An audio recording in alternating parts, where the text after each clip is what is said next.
In 2022, Russia invaded Ukraine. In retaliation, Western countries sanctioned Russia. However, since the beginning of 2025, Russia has found a loophole that allows them to avoid these sanctions.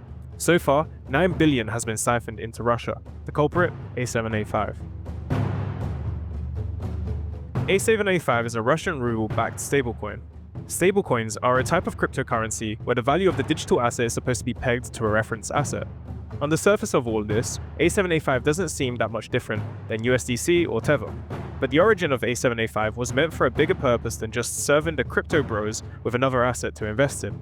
Let's dive deeper into the history of A7A5.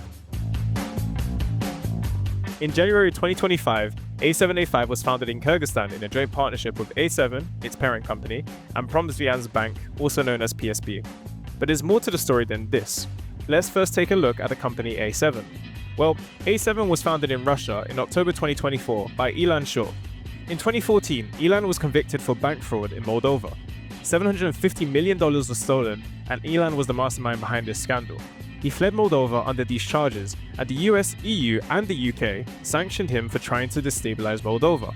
But what about PSB? The story behind them isn't as fascinating as Mr. Shaw's. PSB is a Russian state-owned bank linked to the defense sector. It is important to highlight the fact that it is linked with the defense sector, as we will explore this later on when we dive deeper into A7A5's analysis.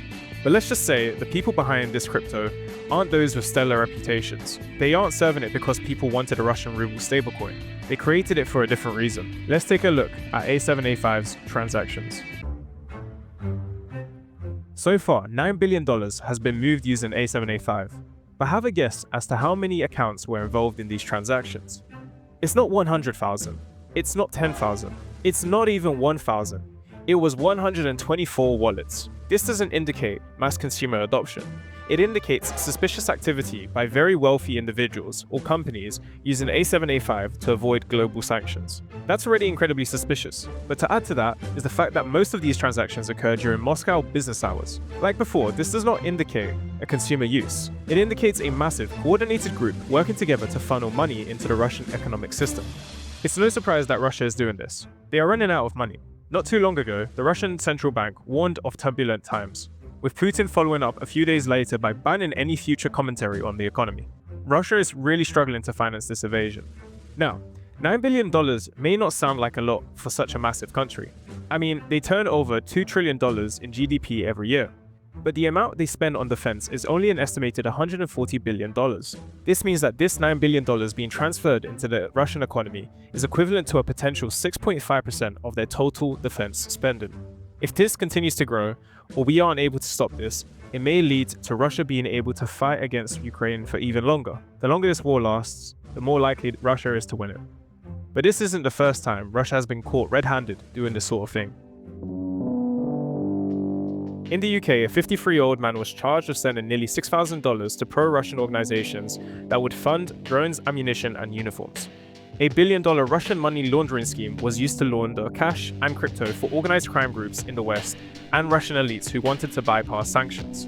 Avita was accused of concealing the purpose and source of transactions for banks and crypto for a value of $530 million, helping Russian clients get access to funds that were otherwise banned. I could go on forever.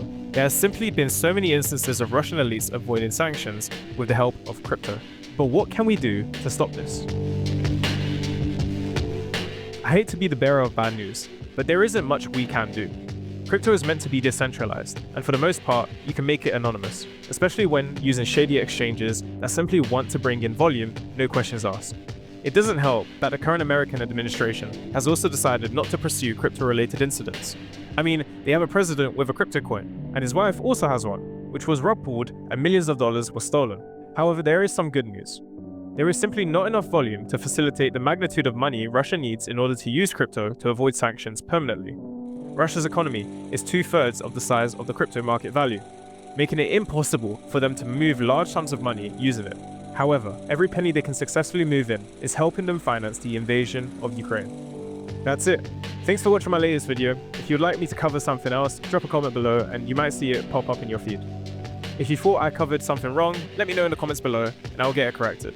Otherwise, drop a like, subscribe, and turn on those notifications to stay in the loop with my latest video on the world of tech. See you guys next time.